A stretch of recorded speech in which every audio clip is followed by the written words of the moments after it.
दोस्तों आज हमारे साथ हैं एक बहुत ही खास शख्सियत। He is the x DG of IIMC new Delhi, x vice chancellor of Makhan Lal Chaturvedi, national university of journalism and communication, and currently he is serving as the director of India Habitat Center New Delhi. We have with us Professor Dr. KG Suresh. नमस्कार। KG Suresh ji नमस्कार। बहुत बहुत धन्यवाद समय निकालने के लिए। KG Suresh ji आज हमारे साथ इस कैंपस में किसी काम से आए थे, तो हमने सोचा कुछ क्षण कुछ पल उनसे हम भी चुरा लें, क्योंकि इनको 4 दशकों से ज़्यादा का पत्रकारिता का और प्रशासन का अनुभव रहा है। तो आज KG सुरेश के साथ हम बातचीत करेंगे एजुकेशन के बारे में, इस विश्वविद्यालय के बारे में और इनके अपने जो निजी अनुभव रहे हैं उनके बारे में। KG सुरेश जी, मैं शुरुआत आपसे करना चाहूँगा कि जो एक ट्रेडिशनल एजुकेशन की हमारी स्ट्रीम है जो विश्वविद्यालयों में, कॉलेज में जो हम देखते हैं चलती है सब्जेक्ट्स की, और एक दूसरी पैरेलल स्ट्रीम होती है जिसमें कि आपका लिबरल आर्ट्स आ गया और क्रिएटिव फील्ड्स आ गए। आप क्या देखते हैं आज के समय में किस चीज़ पे एम्फेसिस रहना चाहिए स्टूडेंट्स का? कन्वेंशनल एजुकेशन जिसमें कि एक सिक्योर करियर है, या फिर अनकन्वेंशनल और यूनिक कोर्सेज जो कि एंटरप्रेन्योरशिप और आपके लाइवलीहुड से कनेक्टेड हैं? किस दिशा में छात्रों को जाना चाहिए? नहीं, बिल्कुल। देखिए, मैं समझता हूँ कि अब छात्रों को सिर्फ एम्प्लॉयमेंट ओरिएंटेड कोर्सेज से नहीं, बल्कि जॉब क्रिएशन, उनको सिर्फ जॉब सीकर नहीं बनना है, जॉब क्रिएटर्स बनना है। तो उसके लिए उनका स्किलिंग इस हिसाब से होना चाहिए कि वो एंटरप्रेन्योर बने, क्योंकि गवर्नमेंट अपनी तरफ से आज make in India, stand up India, दुनिया भर के योजनाएं हमने लाई है। उसका उद्देश्य ये है कि हम एंटरप्रेन्योरशिप या उद्यमिता को देश में बढ़ावा दें।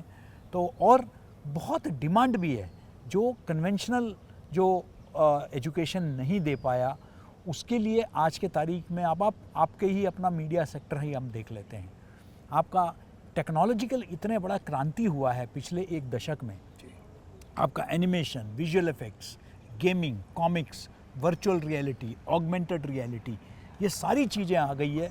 और आज चाहे वो विदेश हो या देश हो, इन सब के लिए इतना डिमांड आ गया है कि कंटेंट जनरेशन के लिए और लोगों की ज़रूरत है, कंटेंट क्रिएशन में लोगों की ज़रूरत है।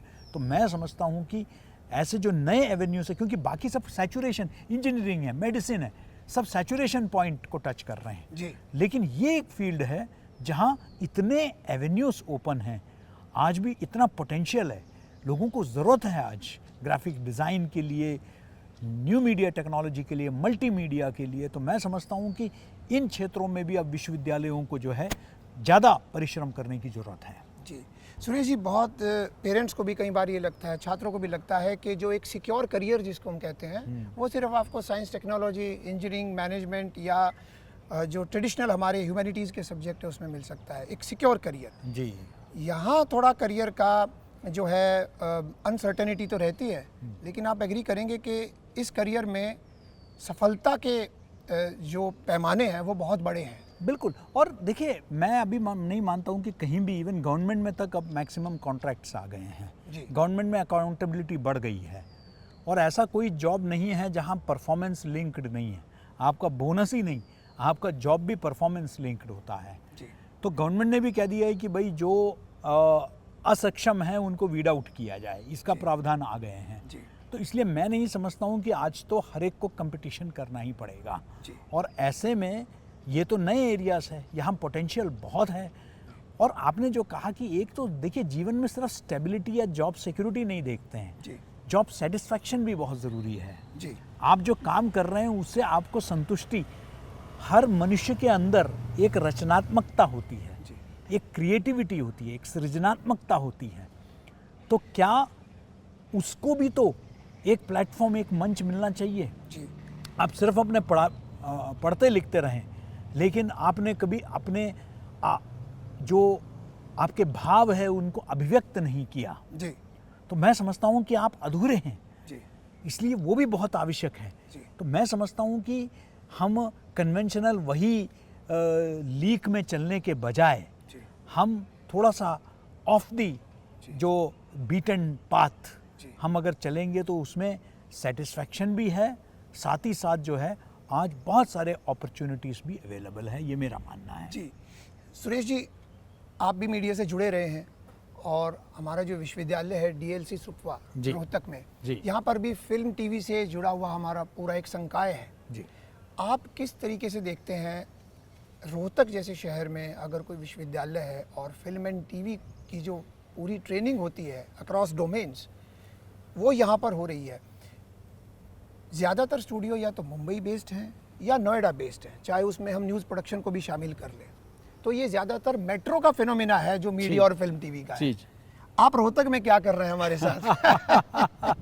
देखिए, मेरे लिए बड़ा सौभाग्य की बात है, ये मेरा दूसरा टर्म है आपके एग्जीक्यूटिव काउंसिल में मेंबर के नाते जी। तो मैं आपके कार्यकारी परिषद में दूसरी बार हूँ जी।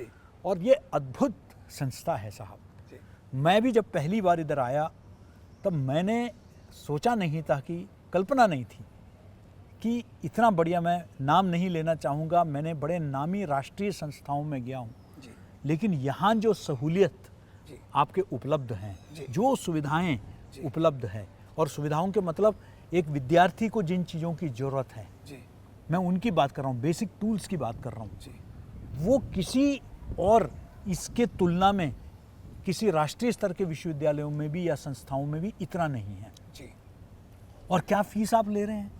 बहुत कम। मतलब आप तो पूरा ही सब्सिडाइज कर रहे हैं जी। वो तो जो आप ले रहे हैं एक विद्यार्थी पर, मुझे लगता है कि सरकार का तो 15-16 लाख रुपए का तो सब्सिडी एक एक विद्यार्थी पर यहाँ होता होगा। अगर आप प्राइवेट के हिसाब से अगर आप देखेंगे, इसका 10 गुना जो है एक एक सेमेस्टर में लोग ले जाते हैं, जितना इसका टोटल कोर्स का है उसका तो आपके सेमेस्टर में लोग चार्ज करते हैं अगर आप प्राइवेट इंस्टीट्यूशंस में जाएंगे।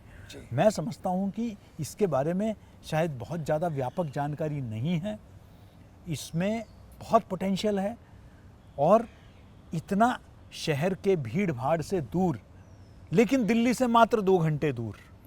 मैं समझता हूँ कि इतना बढ़िया लोकेशन, इतना एक पढ़ने का एम्बियंस, हॉस्टल फैसिलिटीज़ और इतनी अच्छी फैकल्टी, मुझे लगता है कि इसका जिस तरीके से सदुपयोग होना चाहिए वो नहीं हुआ है।